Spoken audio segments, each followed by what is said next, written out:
Hoje a gente vai analisar a fundo um estudo da Universidade de Georgetown que olhou de perto para as consequências, bem, surpreendentes de um bloqueio de mídia social que aconteceu no Brasil. Sabe, é uma daquelas histórias que mostram como uma ação do governo pode ter um efeito totalmente inesperado. E para quem curte entender essas dinâmicas, essa análise aqui é um prato cheio. Aproveita e já se inscreve no nosso canal para não perder as próximas. E a grande questão que o estudo tenta responder é essa. O que acontece de verdade quando uma ferramenta de comunicação usada por milhões de pessoas é, de repente, desligada?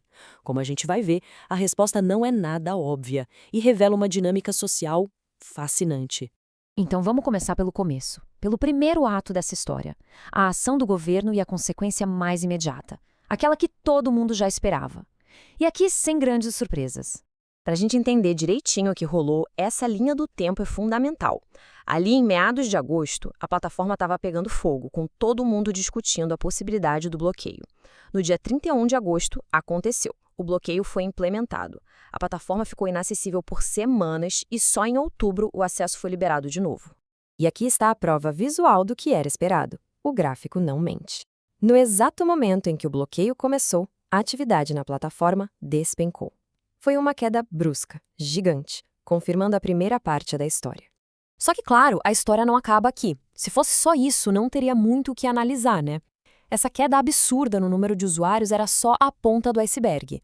Por baixo da superfície, uma mudança muito mais profunda e duradoura estava acontecendo. E é aqui que a coisa fica interessante de verdade. O estudo focou justamente na anomalia. Quem eram as pessoas que continuaram usando a plataforma, mesmo com o bloqueio? O que fez esse grupo insistir tanto? A resposta para essa persistência tem nome: tecnologia. A ferramenta-chave foi a VPN, ou rede privada virtual.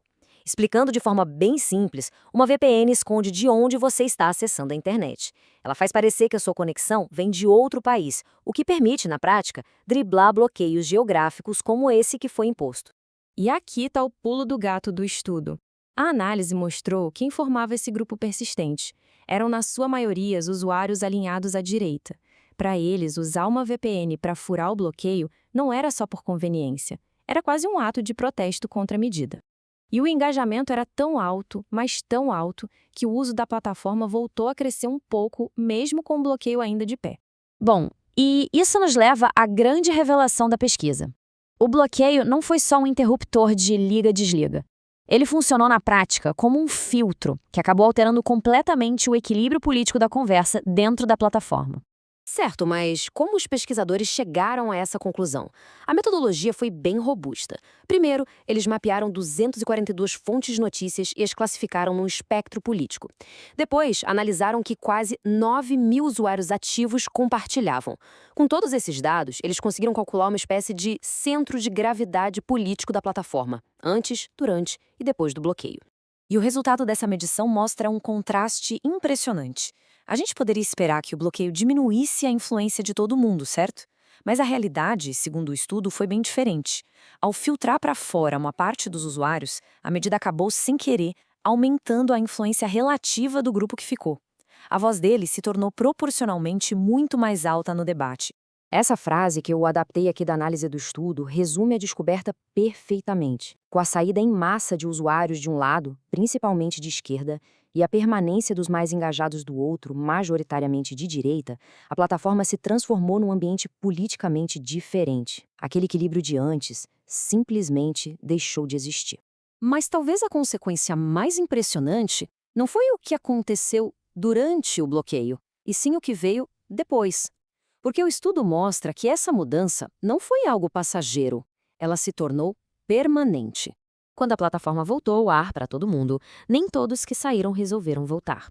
E como esse gráfico ajuda a visualizar, quem ficou de fora não foi um grupo aleatório. A análise mostra que a perda foi desproporcional. Uma parte considerável dos usuários de esquerda que saíram durante o bloqueio simplesmente nunca mais voltou. E o estudo bota um número nisso, um número bem concreto. Cerca de 10% dos usuários identificados como sendo principalmente de esquerda simplesmente não retornaram. Para esse grupo, a interrupção foi definitiva. Eles foram para outras redes ou, sei lá, simplesmente abandonaram aquela plataforma de vez. E esse é o grande efeito a longo prazo. Essa perda de usuários que não foi equilibrada reconfigurou a plataforma. O tal ponto de equilíbrio político se moveu para a direita, criando uma nova realidade, um novo normal, que continuou valendo mesmo depois do fim do bloqueio. A pergunta que fica é: mas por que isso aconteceu? Qual foi o mecanismo que levou a esse resultado tão contraintuitivo? A conclusão do estudo é que o bloqueio agiu como um verdadeiro filtro ideológico. Essa tabela resume bem a ideia. Pensa no bloqueio como um teste de motivação. De um lado, você tinha usuários menos engajados que eram em sua maioria de centro-esquerda. Eles viram o bloqueio e simplesmente saíram da plataforma. Do outro lado, os usuários altamente engajados, predominantemente de direita, viram aquilo como um desafio. Eles se deram ao trabalho de usar VPNs para continuar lá. O resultado? Uma comunidade online que ficou menor, mas muito mais coesa e politicamente concentrada. Isso tudo nos leva a essa reflexão final, que é o grande alerta que esse estudo de caso nos deixa. Será que as tentativas de censurar ou controlar o ambiente digital podem, ironicamente, acabar fortalecendo justamente os grupos que elas queriam enfraquecer? É uma questão complexa, para dizer o mínimo, e que está no centro do debate sobre liberdade e regulação da internet hoje.